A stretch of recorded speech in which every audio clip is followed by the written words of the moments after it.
Welcome to Marvelous Disney, the podcast that discusses the most recent doings at one of the more dynamic divisions of the Walt Disney Company, which is, of course, Marvel Entertainment. This is entertainment writer Jim Hill, and Aaron Adams and I are recording this week's episode on Thursday, October 27th, 2022, and that is the day after Black Panther Wakanda Forever premiered out in Hollywood at the El Capitan.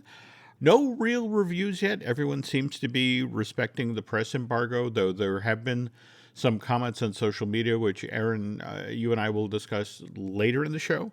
But I will say this much, the cat is definitely out of the bag, at least as to who the MCU's next Black Panther will be. I mean, hell, they had her version of the costume on display on the red carpet last night. So Aaron and I are not going to spoil what is already the worst kept secret on the planet. Well, surely our listeners can't be that blind. I mean, surely our listeners can't be that blind. Wow. Was that a Freudian slip? Mother, I need a hot cocoa and a hug, Mother. I think I've done it again. All right. Well, Mr. Adams, is there anything else you'd like to share with the class before we proceed here? Yes, I just broke through it all like a bull in a china shop. Okay. Speaking of bulls in china shops, our good friend, listener, and radio veteran, Dmitry Ravenos, who does the sports thing, we want to wish him a get well. Apparently, he was on a two-wheeled vehicle and then went to no wheels. And thankfully, for the grace of a helmet on his noggin, the Jello stayed inside. So we're happy that Dmitry is still with us, and we just want to wish him to get well soon and keep all the wheels on the ground, please, sir. Okay. Cool. And again, speedy recovery. Now, back to the news stuff. I did get to see one little bit of news stuff by Werewolf by Night. We had a listener reach out, and I figure we can get this out of the way real quick since that's in the rear view mirror. But the Shelby Miller, he recommended the podcast The Rough Cut, which had Michael Giacchino on, as well as his editor, Jeff Ford. And so we got a couple of interesting nuggets out of that. He had absolutely zero mandates to connect to the MCU. That was first and foremost. When Feige asked him, if you ever wanted to do a project, what would it be? And he said Werewolf by Night. Feige about fell out of his chair, like, why? Why would you do that? Out of all the things, why? And Michael said, when you go to left field, man, go way left. Go way left. He doesn't want to be in the mainstream. He wants to play in the fringes. And so that was where that came from. And it was so fringe that, Feige said, well, sure, why not? It almost seems harmless. And yeah, there is no mandate to connect to anything. Just go play and have fun. That was part of the reason for the black and white, was that it was completely different from anything the MCU had done before, and they really were trying to find a way to visually tell the audience, you don't have to look for connections and threads and Easter eggs. You can just unplug and let this be its own thing, which is also the special tag that came up front was also kind of a way to say, this is a new thing, a different thing, a separate thing. Yeah, it can go in the MCU, and that was their dialogue where they acknowledged the heroes. And then they pan away from them, and they never reference them again. So it was like, yes, we acknowledge that heroes exist, but not right now. That's not our story.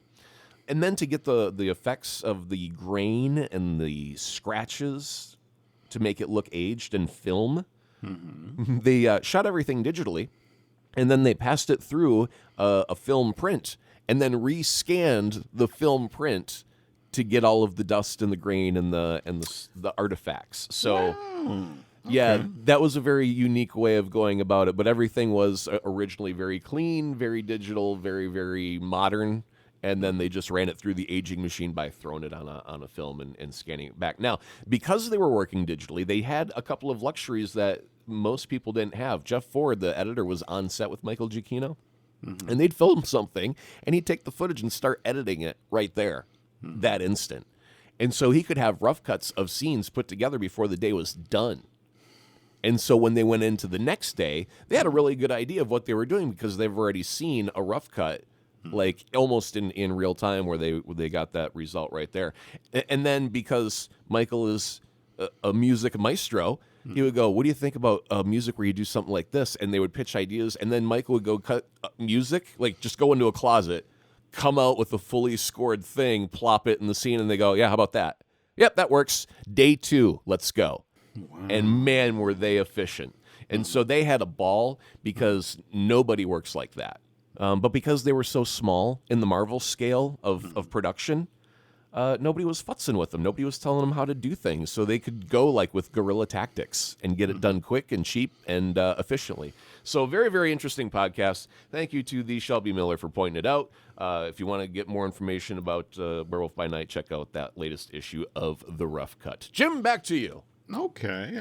One quick note, though, that I don't know if you saw the Guardians of the Galaxy holiday special trailer that dropped earlier this week. And the thing that Mr. Feige and Mr. Giacomo put together, that special presentation thing, was put in the front of that as well.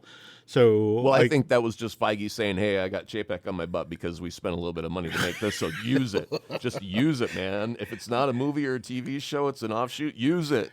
Okay, that's an interesting observation. We'll just let that lay there for a few minutes, because we're going to be chatting about Mr. Chapek shortly.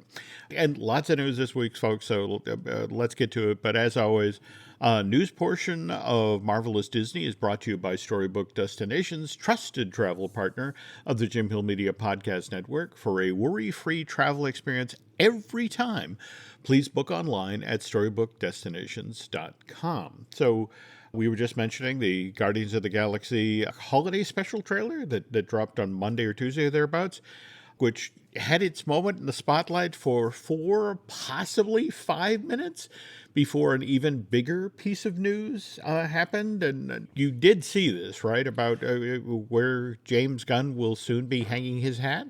Well, yeah, but I'm just so obsessed with the fact that Kevin Bacon is our actual through point of the holiday special. He's the red herring that they have to go get. And that the James Gunn thing, it's like, but Kevin Bacon! we got him. So I had a really hard time separating the day into two halves because I was overjoyed on one hand, terribly saddened on the other. But it makes sense. It's a good call for DC, right? And Warner Brothers, I think it's a good call for them. Yeah. Absolutely. And for those of you who don't know what we're talking about here, we've talked previously on the show quite a bit about David Zaslav, the new CEO of Warner Brothers Discovery, and what he's been doing with that, recently merged major media corporation. And there have been a lot of decisions that I think the fan community has taken issue with. For example, the decision to basically throw the nearly completed Batgirl into the vault. But at the same time, we've been hearing this drumbeat about how David has been looking for his Kevin Feige, someone with a genuine vision to then write her. No, we had just 2 weeks ago or so had a guy named, and we announced the name, right? Yeah. And so that guy's moving in. He's got his stuff, lays it on his desk, and he's like, hey, Zaslav, why are there 2 desks in this room? Right? And that's where you take over and finish the punchline. As it turns out, it takes 2 people over at Warner's to do Kevin Feige's job. So one of the things that really helped sort of seal the deal here is, do you remember how the last episode of season 1 of Peacemaker ended with the Justice League showing up? Mm-hmm. And they even persuaded Ezra Miller, and I'm blanking the gentleman who does Aquaman. Jason Momoa. There we go. Persuaded those 2 gentlemen to suit up and do basically a cameo. But it was the notion that, only a James Gunn could, why don't we do this? And tell you what, why don't we reach out to these guys? And, we do this all the time over at Marvel. Mm-hmm. And it really gave a fun flavor and an exciting moment to the tail end of that show, which already had been great fun all season. James is going to be the creative, whereas Peter Safran,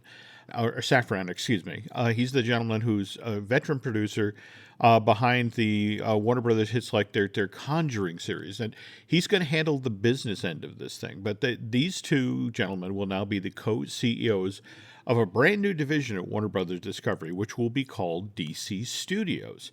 And James and Peter will oversee all films, TV, and animated projects featuring the characters of DC. Now, almost immediately, though, there was kind of an asterisk to that story. It's like, yes, all movies and TV shows and animated, well, except for the Joker sequel, that Todd Phillips film, right, got announced recently, where Joaquin Phoenix, who won the Academy Award for playing the Joker, and Lady Gaga will be teaming up to do a musical that'll come out in 2024. Evidently, That's its own thing. It'll be off to the side. Again, Todd Phillips will be doing it, whereas everything else featuring DC will come out under James. And Does that include the new Batman, the Batman 2, which is also kind of set off to the side? I have reached out looking for some info from Matt Reeves Right. people, and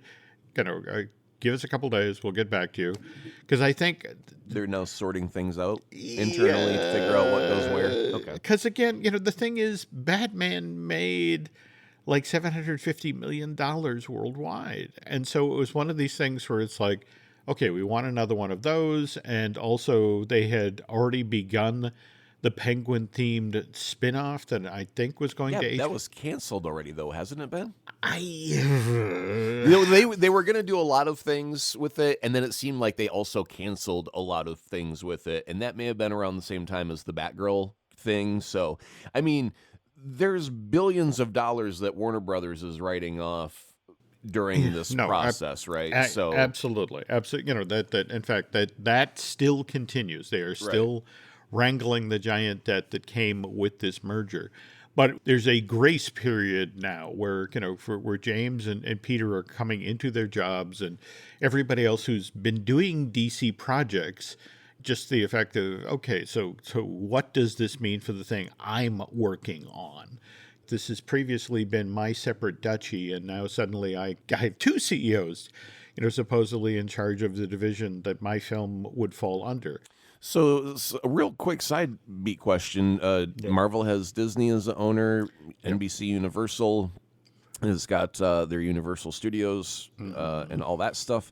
Right. Does Warner Brothers DC have a theme park sugar daddy, so to speak, where they could take all of their good superhero stuff and turn them into rides? Because James is also good at that. That gets a little complex because there was a deal for many years for the DC characters to be in the Six Flags park. That deal seems to have lapsed, and at the same time, Warner Brothers recognizes that this is a business they should definitely be in. To further muddy the water, remember we've talked about what happens in 2024, where potentially Comcast, which owns NBC Universal, could potentially turn around and buy Warner Brothers Discovery, which would then mean that the Warner Brothers characters could go straight into the Universal parks. But of course, Mr. Zaslav 5 to 6 weeks ago just sort of poo-pooed that rumor, to the effect of our company is not for sale. Again, I don't know, as we'll know until we get to 2024. But for now, what's interesting, you mentioned theme parks, of course, brings us to Disney. And, obviously the folks at Disney, this news caused some ripples. Now, got to give a shout out to Kevin Feige, who was on the red carpet just last night for Black Panther Wakanda Forever, and very graciously said, I will be the first person in line to see whatever James Gunn does with the DC characters over at Warner's, which is very classy. I will tell you, though, that there are other folks at Disney, fairly high up, in fact, who are not happy about this, largely because what it then does, for example, for Guardians of the Galaxy, the holiday special, and likewise Guardians Volume 3, which You don't have to beat around the bush. It's Noreen from Craft Services. She's really, really upset about this departure. I understand. A little higher up than Noreen, but let's for now let's just say it's Noreen. All right. Part of the problem is the way Marvel Studios works is that, for every film they've ever made, they do the final cut, they screen it and go, okay, that could be plus, that could be fixed, and sometimes these last minute futzes and fixes come very, very late. You and I, Aaron, have talked about the original Avengers film with the whole shawarma scene didn't even get shot till after the premiere. Right. But the challenge is now that if they go to fix or add new stuff to this movie, James Gunn technically won't be available because he's down the street at Warner's trying to figure out what to do with Henry Cavill and the super. And by the way, speaking of worst kept secrets, obviously the The word's out now about the mid-credit scene in Black Adam, and Dwayne Johnson had basically been revealing this the entire time he was out there promoting Black Adam.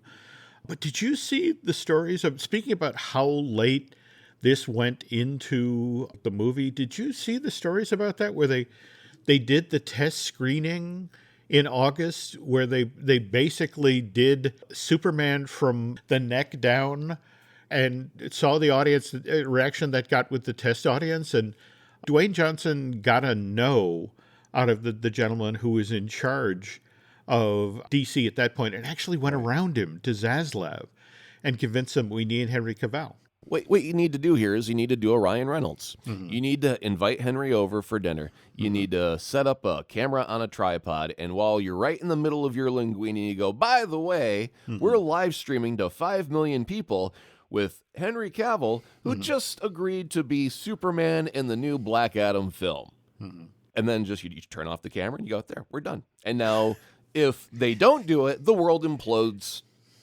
And it's the end of civilization as we know it. All I know is the story where after the test audiences, the reaction, the scores for the film went up tremendously on the tail end of that. Great, so it was one of these things where it's like, spend the money, sign the contract, get him back in here to be Superman. And they did it in September for a movie that got released in October. So to sort of circle back to what we were just talking about with Guardians 3 and that sort of thing, the whole notion of, geez, I don't know if we're going to be able to do that with Guardians 3 because, frankly, James will be up the street working on stuff for DC, as he should be, as the new co-CEO. But, there's also a number of folks at Disney who, frankly, it's like when Warner's was willing to take a risk on James, it made us look stupid, that, we overreacted. And that's why in March of 2019, and largely also on the back of the way James handled himself, remember, he took full responsibility for what he wrote, and that sort of thing, was very gracious and understanding. So it was like, okay, all is forgiven, come back and do Guardians 3. But from that point forward, Warner Brothers is the safe haven where Disney is kind of the abusive old girlfriend. When's she going to toss me out again? But again, it is sad to lose Gunn at Marvel. I love his sense of humor. I love what he did with story construction. And given how dark the Warner Brothers DC movies have been in the past, I'm really looking forward to see what he does over there. And it would kind of be cool to have Warner Brothers doing great DC movies, because that would then finally have somebody nipping at Marvel Studios' heels. And I'm kind of hoping it would be the film equivalent of what happened when Universal opened the first Wizarding World back in June of 2010. Yeah, that's kind of what I'm expecting, is like a DC land to open up somewhere at a theme park, because they've got so many characters, and why not milk that entire cow for every drop you can get out of it, right? Yep. So the same thing. I'm just, it's going to be very interesting to see what happens in the next 5 to 10 years. Now, we were just talking about trailers and the Guardians of the Galaxy holiday trailer, but also this week we got our first trailer for Ant-Man and the Wasp: Quantumania. This is a different cut of the trailer than the one that was shown at the D23 Expo back in September during the studio's presentation. And what I found fascinating is they cut out one of the more memorable lines out of that trailer. Scott basically says, you don't want to mess with me. I'm an Avenger. And Kang sort of sparks at the name of the Avenger and says, have I killed you before? And that's nowhere to be found in the trailer now. So I'm fascinated as to why they, because 95% of this trailer is the exact same thing that was shown in Hall D23 back in September. But why pull that out? So it lands better in the movie. Could be. Well, what did you think of the trailer? Oh, I thought it was wonderful that we got something that was visually different, very, very interesting, very, very beautiful, very, very old school Marvel looking by way of the quantum realm and how that all looked. I'm enthusiastic when we get to go on field trips that leave New York City. Yeah, that's the thing I believe I'm most excited for, outside of obviously the fact that we get to kick off our Kang storyline a little bit more properly. Mm-hmm. But yeah, outside of that, looked very, very pretty, and that's about it. Well, we were just talking about the PR challenges that Disney is facing with Guardians of the Galaxy Holiday Special and Volume 3, given that James Gunn is effectively out of the equation going forward here.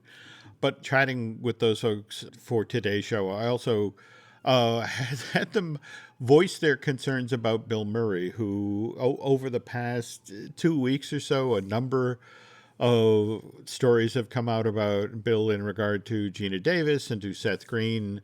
And when they initially got Bill Murray for Ant-Man 3, everyone was really excited because it's like, oh, we got Bill Murray. And now where we are, and remember, this film drops in February of next year, the whole notion is, okay, how do we handle this? Do we actually put a Bill Murray on Jimmy Kimmel? Or how do we handle this? Because people are going to want to follow up. People are going to want to ask questions keying off of Gina's stories and Seth's stories. And sometimes we just call this an apology tour, don't we?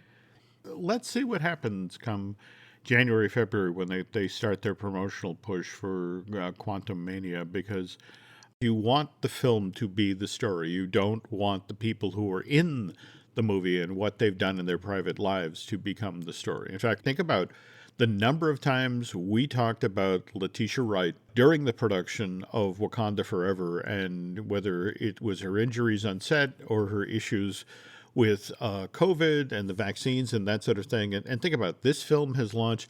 When's the last time you heard anybody talk about Letitia Wright and, COVID or vaccines or that sort of thing? I mean, Disney, we all know who to thank. It's the Marvel PR team.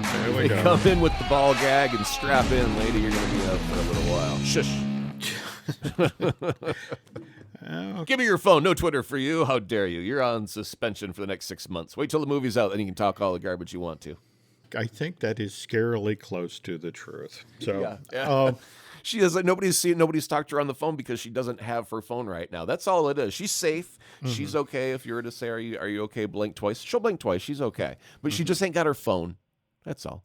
Okay. Well, now, speaking of Marvel sequels, I don't know if you've seen the stories over just the past day or so about Hugh Jackman's been out there. He was telling the story about how when he was out doing promo for Logan back in March of 2017, he tells the world this is the very last time he's going to play Wolverine. His pants burst into flames. Our pants on fire.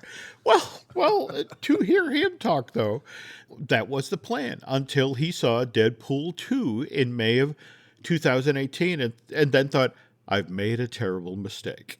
You sure it wasn't when... No, because part of the deal was it was when Patrick Stewart, Sir Pat, said, this will be the last time I play Charles Xavier. Mm-hmm. And then Wolverine there is like, well, this is the last time I'm playing Wolverine. And because I'm my mate there, he's not going to do it no more. I'm not going to do it anymore either. And that's it. And so they both quit at the same time. And then that son of a turned around in that little yellow wheelchair, that little hover chair in Doctor Strange 2 in the Multiverse of Madness. And Hugh Jackman was like, you son of a... You lied to me, Sir Pat. You lied to me. No shrimp on the bobby for you. Well, I love so that's why he's coming back. That's why he's coming back for Deadpool. I actually like that story better than the one that Hugh is telling. Because Hugh was talking about as soon as he saw Deadpool 2, he had this vision of a Deadpool Wolverine movie where it was basically a 48 hours redo, the Nick Nolte, Eddie Murphy movie from 82. Right. And any possible team up between Deadpool and Wolverine had to be kept on hold for the 16 plus months it took Disney to complete its acquisition of those film and movie assets from Marvel. And remember, that was December of 2017 to all the way to March of 2019.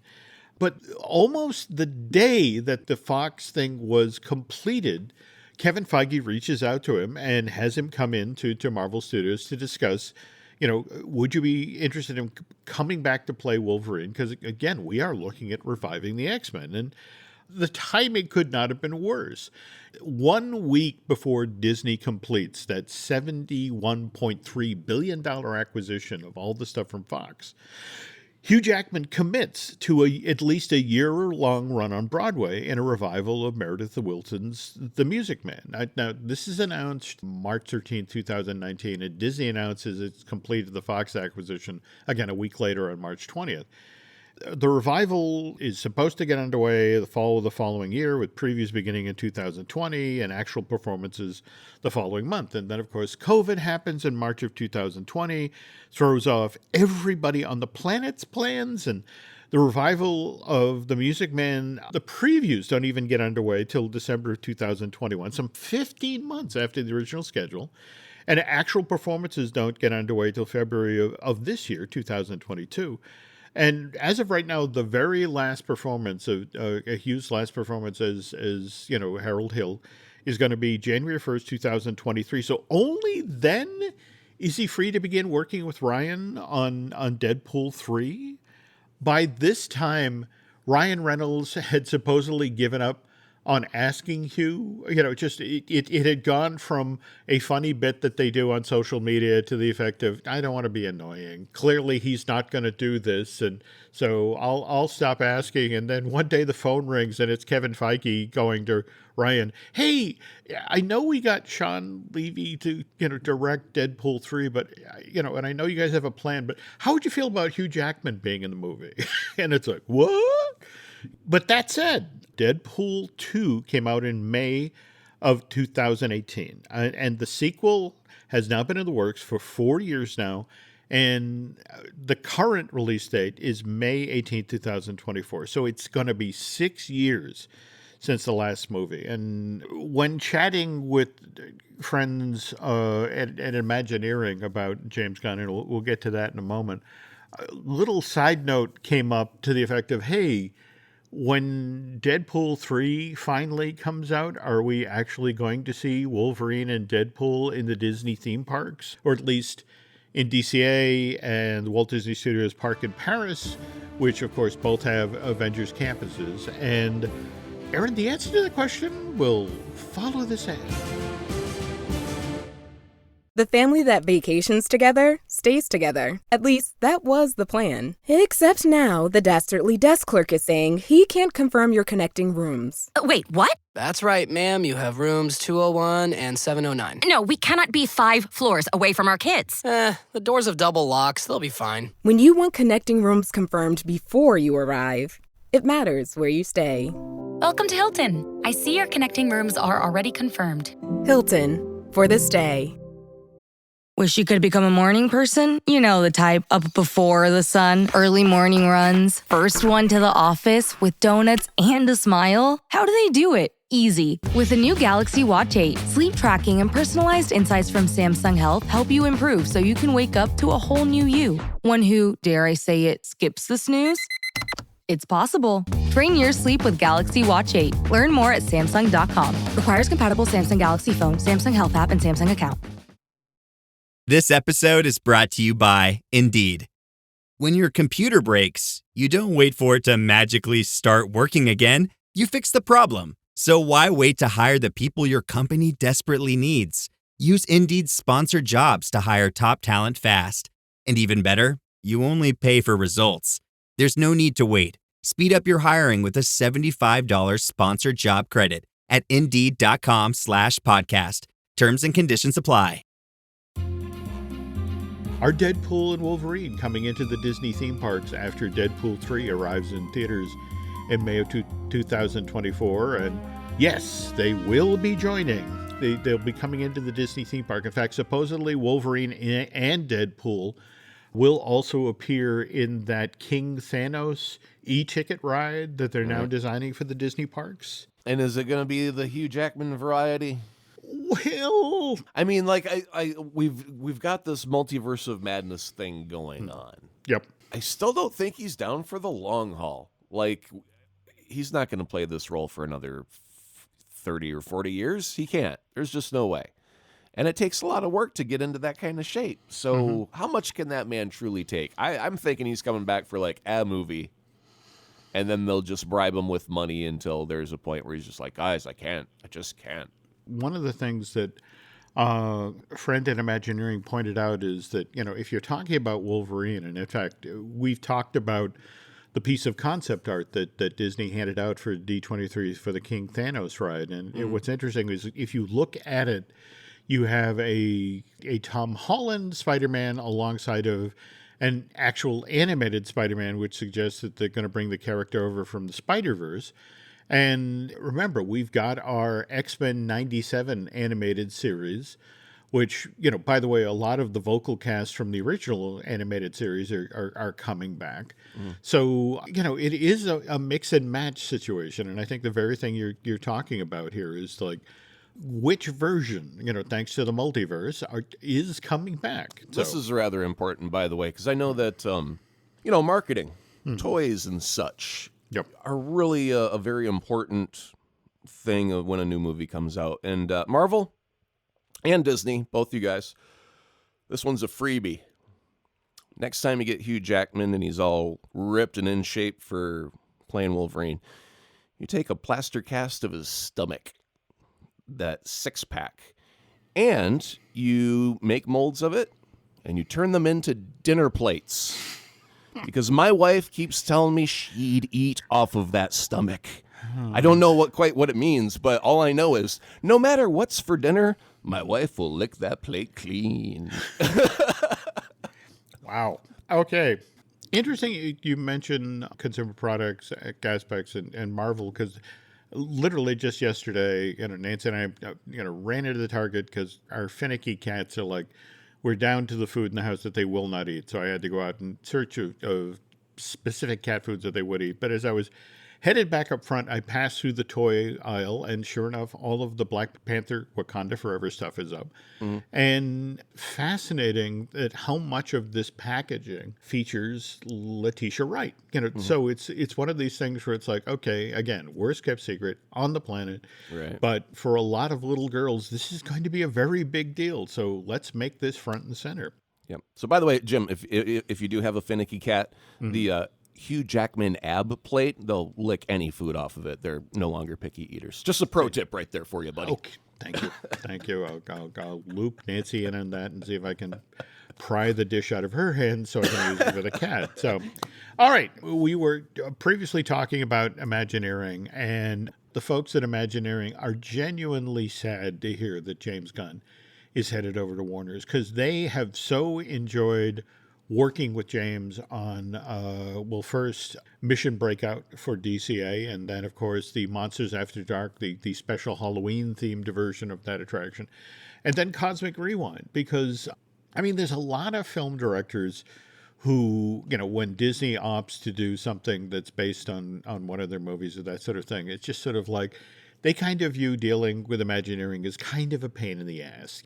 Okay, I have to do this. This is because of Disney, and this is what they do to help promote these things, and it's important to have them in the park, but it's really not a priority. The directors think of the film as the important thing, whereas James, who actually grew up going to the Disney theme parks, he was thrilled to be working with the Imagineers. In fact, when they went to him and said, we want to do Mission Breakout, he had 2 days inserted into the filming schedule for our Guardians 2 that was strictly just to get the Imagineers exactly what they needed. And in fact, it was one of these things where it's like, give me all the boards, give me everything you want to shoot, and I will get you multiple takes. I will get you, options.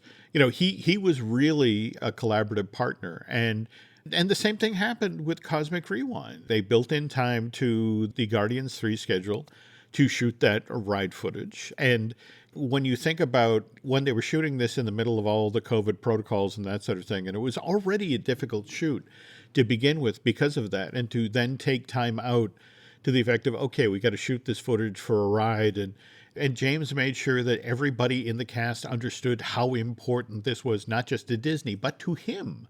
He wanted to deliver a good ride that would sit there for 10, 15, 20 years and entertain people. So The Imagineers, are sad to see him go, but Well, his twin brother, Tommy Gunn. That's right, Tommy Gunn is going to be stopping by. He looks very much like James, just with a mustache and a goatee and a baseball hat and dark sunglasses. He'll be paying a visit every once in a while. Wink, wink, nudge, nudge. here's hoping. I would love if that's how the way it went down. So, all right, there is a press embargo right now when it comes to formal reviews of Black Panther: Wakanda Forever. But on the other hand, a lot of folks have been on social media sharing their impressions of the film. And what's interesting, the general consensus at this point seems to be worthy follow-up to the original Black Panther film. And Wakanda Forever is a superhero film that explores the grieving process. And let's see, beyond that, Namor supposedly makes a great entrance into the MCU with this film. There is one mid-credit scene that people are describing as sweet. But beyond that, again, Aaron and I are not going to really talk in any significant detail about this film till after we've both seen it sometime after November 11th. We'll say this much based on advanced ticket sales and that sort of thing. Wakanda Forever is already projected to make $150 to $200 million in the North American box office alone, which we're hoping will make Bob Chapek happy. Why is he upset right now for some reason? Is he in a frumpy kind of mood? I don't know if you saw James Cameron's interview this past week or so. Again, he's beginning the first rounds of press for the Avatar sequel, The Way of Water. James tried to differentiate between two Disney franchises. He said, well, the Star Wars movies and the Marvel movies. I mean, yeah, they're good, but the characters in them are like people in college. I mean, they have relationships, but nothing of consequence, nothing permanent. Whereas in my movies, in the Avatar movies, we have characters who've gotten married and had children and have responsibilities. And, that has weight and consequences. And no disrespect, but they're blue cat people. And the first Avatar movie borrowed a lot of story elements from Disney's Pocahontas. So this whole notion of, oh, no, my movie is far more important, or adult and serious than those Marvel and Lucas movies. So maybe biting the two hands that are currently feeding you your cheeseburger. Shut up! You're digging a hole. Well, but think about this. Think about this from Bob Chapek's point of view. They have blocked out all the way to 2028 Avatar 5. Yeah, watch Chapek make a quick phone call. By the way, Mr. Cameron, you have Avatar 3 to get things wrapped up, good sir. No, I think you're thinking of the magical creatures movies that haven't quite panned out. Disney clearly takes James Cameron seriously. I mean, for example, it spoke volumes at the Disney Studios presentation at the D23 Expo last month that footage from James: The Way of Water was saved for the very last days, and you saved the best for last. It ran after Lucasfilm and Marvel. They showed 20 minutes worth of footage. 8,000 people in a room were handed 3D glasses so they could watch this thing, and the footage looked good. I don't know if it looked 2.8 billion worldwide good, but we'll find that out come December of this year. If I'm looking ahead to 2023, 2024, I'm not necessarily, I can't wait for Avatar 3. I'm more of the school of thought where I'm looking forward to Daredevil Born Again. By the way, just the other night, I caught, I want to say 20 minutes of the Daredevil from 2003 with Ben Affleck and Jennifer Garner and Michael Clark Duncan as Kingpin. I sort of enjoyed that. I mean, I enjoyed the fight in the playground, and Michael looked like he was having a lot of fun as Kingpin. Out ahead of Born Again, I'm sort of made it an issue that I'm going to watch all of that movie. I'm going to watch, everything from Netflix, so. Well, watch the extended version because it's actually a little bit better because you get, I think, was it Coolio as the criminal that Matt's defending in the court case, and he gets a little self-discovery in those moments that actually just make it seem like a little bit more thoughtful movie and a little bit less plastic. You know what I Okay. mean? I mean, All they, right. you know, they're made to sell toys to kids, and I think that was the thing is like it's a little bit too thoughtful. Let's cut that part out and just make it kind of more fun and punchy and kicky. Okay. And Got yeah, it. Got it. Well, the interesting, I bring that up because on social media, Charlie Cox is back in training. In fact, it was with the gentleman who helped him master his MMA skills for the first go round, and he's back getting in shape, ready to shoot those 18 episodes that Disney Plus is committed to. Oh, and while we're talking about Disney Plus stuff, for a couple of months now, there have been, on the heels of House of Dragons, the success of that over at HBO, people have been, talking about Amelia Clarke, who was obviously in the original Game of Thrones series, about, well, what role is she playing in Secret Invasion, the Samuel L. Jackson thing that's been shooting in London and Atlanta and the such. And we now have a name. And do you know an Abigail Brand from the Marvel Universe? I do not. I saw the same news article, and I was just like, "Yep, that's all Greek to me," and Okay. kept scrolling on past.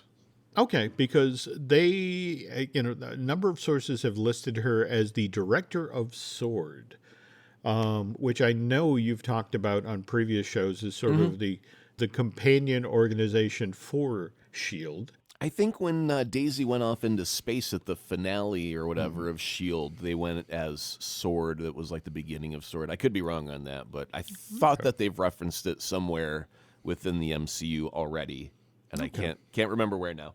All right. Well, duly noted. Duly noted.